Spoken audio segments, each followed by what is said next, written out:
किंमत 12 रुपये आहे. रस्त्यावर ट्रॅक्टर मधून जाताना कुणी एक ऊस घेतला तर शेतकरी हसून बोलतो, अजून घ्या, यात काय एवढं. परंतु मॉल मध्ये साधी कॅरी बॅग फुकट मिळत नाही. तो शेतकरी आहे. शेतकरी जगला पाहिजे. कारण कितीही इंडिया डिजिटल झाली तरी भाकरी काही आपल्याला डाउनलोड करून मिळणार नाहीये. शेतकरी जगाचा पोशिंदा आहे.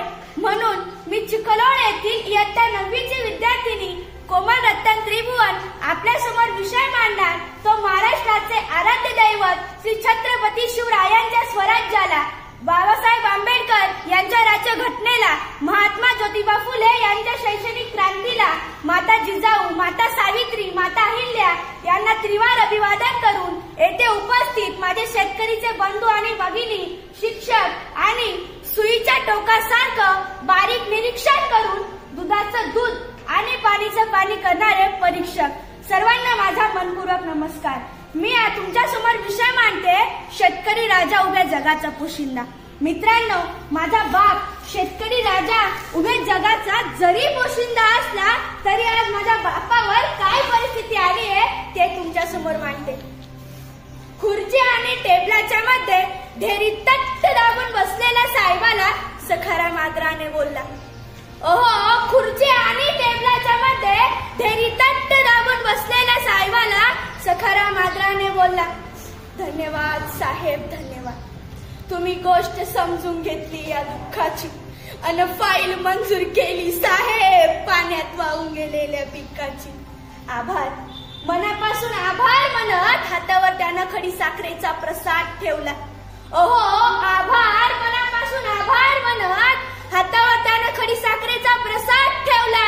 तसंच साहेबाची तंबाखू मळता मळता पाठीमागचा शिपाई बोलला, अय दैवान्या, आधी ऍडव्हान्स जमा कर. माहित नाही का तुला, साहेब पैशाशिवाय कशालाच तोलत नाही. आणि खडी साखर उचल. सरांचा डाएट चालू, त्यात गोड खाल्लेलं चालत नाही. 4 दाणे खडी साखर न चालणाऱ्या डाईट मध्ये टेबला खालच्या नोटा खाणं बसल का आणि फुल्ल झालेल्या डेअरी मध्ये अजून खायची ताकद असल का, हा मनातला प्रश्न सखारामना मनातल्या मनात घेऊला. फाईल मंजुरीत खिशातून 5,000 गेले. फाईल बँकेत जमा झाली की तुम्हाला नोटा देतो. लागेल तर या वर्षी शेतात हरभरा पेरेल पण कांदा पेरणार नाही. लागेल तर या वर्षी शेतात हरभरा पेरेल पण कांदा पेरणार नाही.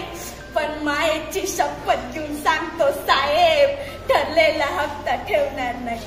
ठरलेला हप्ता ठेवणार नाही. चालतं चालतं, आठवणीने आणून दे, काहीच हरकत नाही. महोदय म्हणे चालतंय चालतंय, आठवणीने आणून दे, काहीच हरकत नाही. अरे तुला तर माहितीये आपल्या सहीशिवाय फाईल पुढे सरकत नाही. तुला तर माहितीये आपल्या सहीशिवाय फाईल पुढे सरकत नाही. साहेबांच्या तंबाखूसाठी मळलेला हात शिपायानं पटकन झटकला. ओहो, साहेबांच्या तंबाखूसाठी मळलेला हात शिपायानं पटकन झटकला. आणि 10,000च्या फाईली पायी 50,000 द्यायला लागून सखाराम झाडाले जाऊन लटकला. अशी अवस्था सर माझ्या शेतकरी बापाची. माझा बाप या जगाचा जरी पोशिंदा असला तरी आज माझ्या कृषी प्रधान देशात माझ्या बापावर ही आत्महत्या घेण्याची वेळ येते. तरी सुद्धा त्यांनी शेती करणं काही सोडलं नाही. मराठवाड्या विदर्भातील शेतकरी आत्महत्या करत होते. तेथील एका पत्रकाराने आपल्या भारताच्या कृषी मंत्री साहेबांना प्रश्न विचारला, कृषी मंत्री साहेब, मराठवाड्या विदर्भातील शेतकरी आत्महत्या करतायत, यावर तुमचं उत्तर काय? तर आपल्या भारताचे कृषी मंत्री म्हणतात, मराठवाडा विदर्भातील शेतकरी आत्महत्या करतात ते त्यांच्या प्रेम प्रकरणामुळे आणि दारूमुळे. हाच पत्रकार, हाच प्रश्न आणि हेच उत्तर घेऊन मराठवाडा विदर्भातील एका शेतकऱ्याच्या मुलाकडे येतात आणि विचारतात त्याला, बाबा रे, तुझ्या वडिलांनी आत्महत्या केली ती प्रेम प्रकरणामुळे, असं आपल्या भारताच्या कृषी मंत्र्यांचं म्हणणं आहे. यावर तुझं उत्तर काय? तर जरा लक्ष देऊन ऐका मित्रांनो, तो मुलगा काय म्हणतो. बरोबर आहे साहेब, माझ्या वडिलांनी आत्महत्या केली ती प्रेम प्रकरणामुळे, हे बरोबर आहे. परंतु साहेब, कृषी मंत्र्यांना कळालेलं प्रेम ते बाया बापड्यांचं असावं, पण मला कळेल प्रेम माझ्या बापानं आयुष्यभर या जमिनीवर केलंय. आकाशातून पाऊस पडला नाही आणि जमिनीतून पीक उगवलं नाही. साहजिकच नाव साहेब माझ्या बापाची प्रेम कहाणी अपुरी राहिली. साहजिकच नाव साहेब माझ्या बापाची प्रेम कहाणी अपुरी राहिली. मित्रांनो, सरकारी कर्मचाऱ्यांना टाइम ड्युटी आहे, तशी माझ्या शेतकरी बापाला आहे का? नाही. जेव्हा लाईट येईल तेव्हा शेताकडे धावत जावं लागतं, जेव्हा पाऊस येईल तेव्हा पिकाकडे पाहावं लागतं आणि घरचं टेन्शन काही कमी असतं का? तरी सुद्धा माझा शेतकरी बाप या जगाला पोचण्याचं काम करतो. मित्रांनो, सचिन तेंडुलकरने 15,000 रन पूर्ण केले म्हणून भारत सरकारने त्याला भारतरत्न दिला. परंतु माझा बाप हा बाण तर तो बाण लाखो रन पूर्ण करतो. त्याला भारतरत्न तर सोडाचं, साधं गुलाबाचं फुल कोणी दिलं नाही. मग मला इथेच हा प्रश्न पडतो की माझा भारत देश हा कृषी प्रधान देश आहे की क्रिकेट प्रधान? मित्रांनो, शिवरायांच्या, शाहू महाराजांच्या काळात शेतकऱ्याला प्रथम क्रमांक दिला जात होता. शेतकऱ्याच्या मिरचीच्या देठालाही हात लागता कामा नये अशी शिव आज्ञा होती. परंतु आज चित्र बदललंय सर.